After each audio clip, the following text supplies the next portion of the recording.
Cuando los pueblos libres se llamaban a sí mismos Naciones Unidas, aquí en México se había consolidado un movimiento popular alrededor del proyecto revolucionario que encabezaba el general Lázaro Cárdenas del Río. Son la última parte de los 1930. El reparto agrario generalizado en todas las regiones del país aseguró una alianza fuerte del campesinado y desmovilizó al único movimiento popular que se había opuesto a los gobiernos emanados de la Revolución Mexicana, los rebeldes cristeros.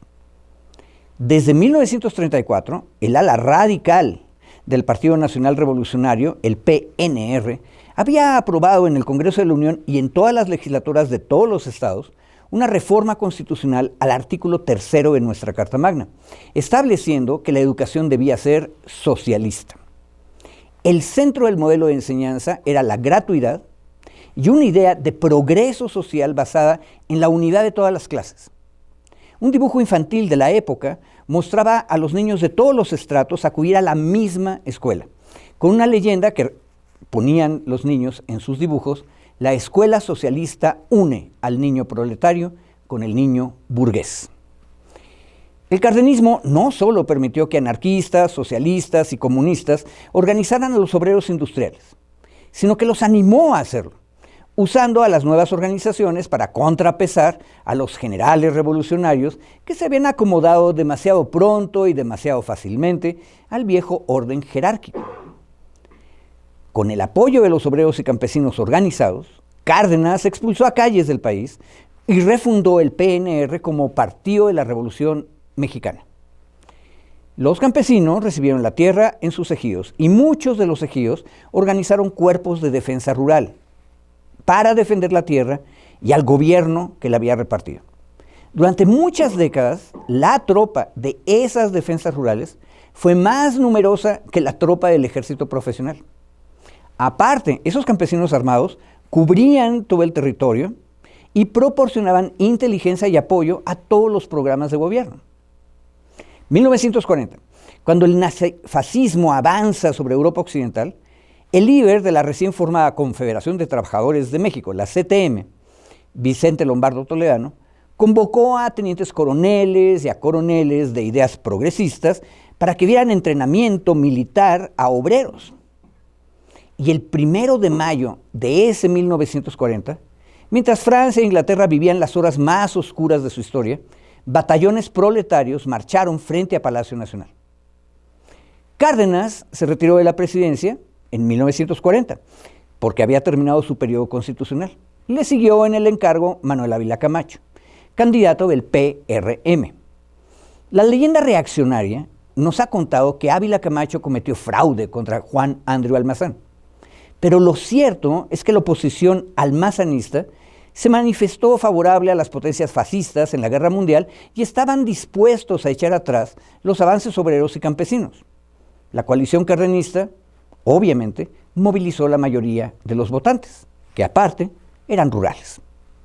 El gobierno de Franklin Delano Roosevelt, en Estados Unidos, había abandonado la política del gran garrote del otro Roosevelt, Teddy, el que ocupó militarmente Panamá, y presionó eficazmente a las compañías petroleras yanquis a que aceptaran la expropiación mexicana de 1938 y a que recibieran la indemnización ofrecida por nuestro gobierno. El petróleo mexicano dejó de fluir a las potencias del eje. Entre 1941 y el año 42, los nazifascistas intensificaron la guerra submarina en todo el Caribe y en el Golfo de México.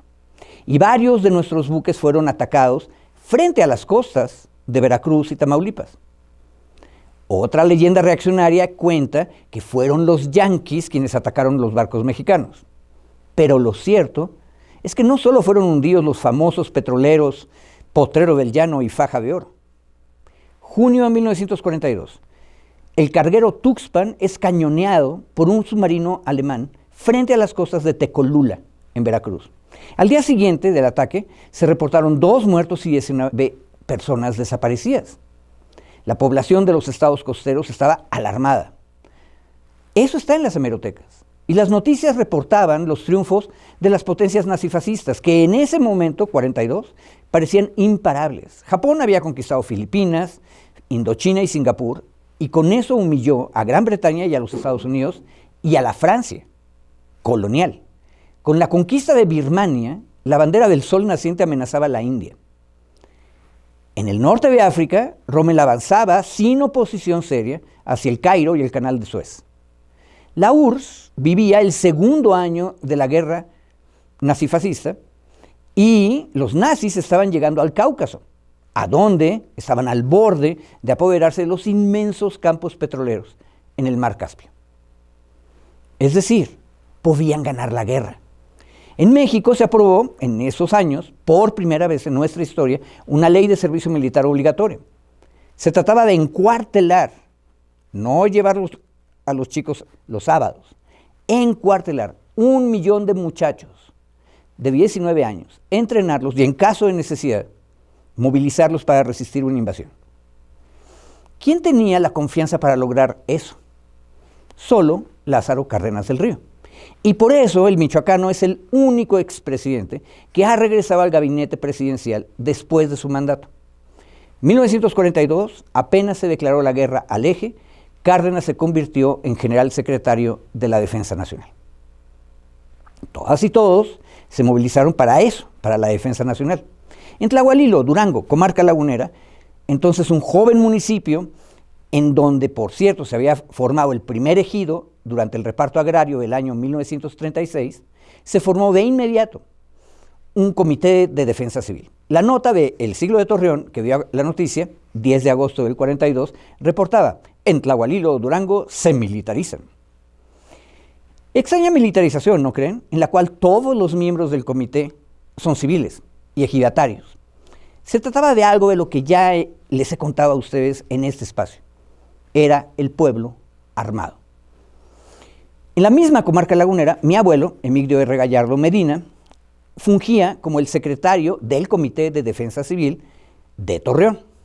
Él era periodista, firmaba como Espibis, y estaba casado con una maestra normalista llamada Dolores Flores de la Fuente.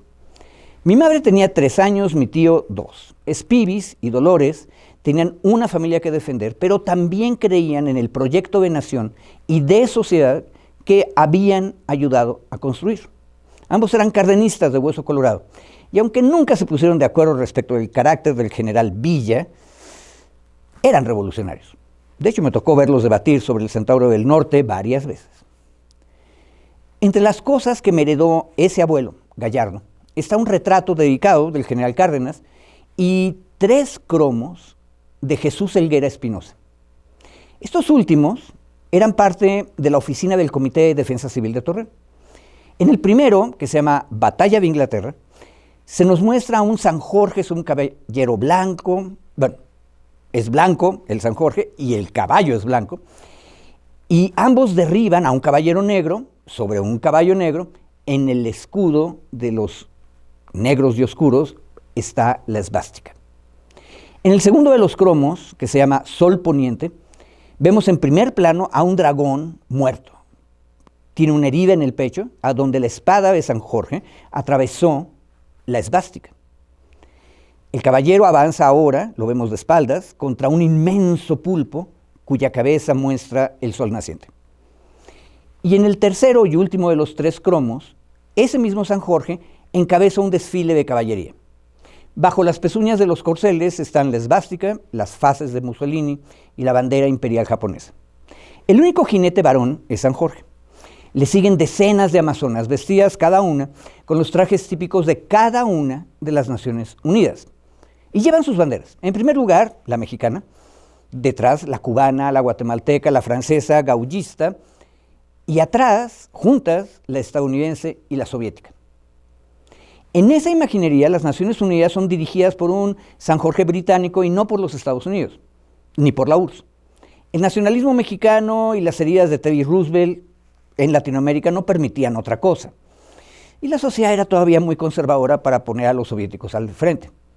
Pero lo fascinante es cómo había calado en México el espíritu aliado y la idea de unas Naciones Unidas que habían logrado vencer a las dictaduras nazifascistas.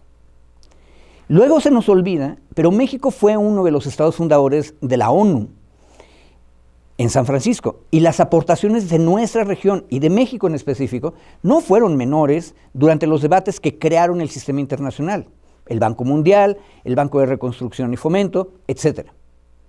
Hoy, cuando el tirano Trump está al borde de destruir ese sistema de derecho internacional, valdría la pena que recordemos este pasado que les cuento, camaradas. Tengan buenas tardes, buenas noches, buen día y salud y república.